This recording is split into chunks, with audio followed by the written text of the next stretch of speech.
Nunca fui una persona muy deportista, pero esta posibilidad de contacto con la naturaleza hace que yo no tenga ningún problema en despertarme los sábados a las 7 de la mañana. Es que cómo desperdiciar una oportunidad así si este lugar queda a 20 minutos de mi casa. Y es el verde más verde que yo vi jamás. Me parece un planazo para fin de semana. Acá ya se escuchaba la cascada y...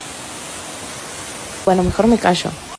Explico cómo llegar a la cascada escondida en la quebrada de San Lorenzo. Pedí a mi papá que vayamos de nuevo porque no soy nada ubicada, pero esta vez presté mucha atención, así que toma nota o guardate este video. Empieza cruzando una tranquera en la calle Virgilio García, pasando Tigres, y a los pocos metros tenés que doblar en una senda a la derecha, pasando por un alambrado. Siguiendo por ese camino vas a llegar a un cartel con la leyenda Senda del Toro, donde tenés que doblar a la derecha, acompañando el margen del río, hasta que llegas a otra senda, la cola del elefante, también claramente señalizada. Por allí subís hasta el Abra, donde si quisieras ir a la cumbre del elefante, doblarías a la derecha, pero si vas por la izquierda, la senda te lleva por el filo.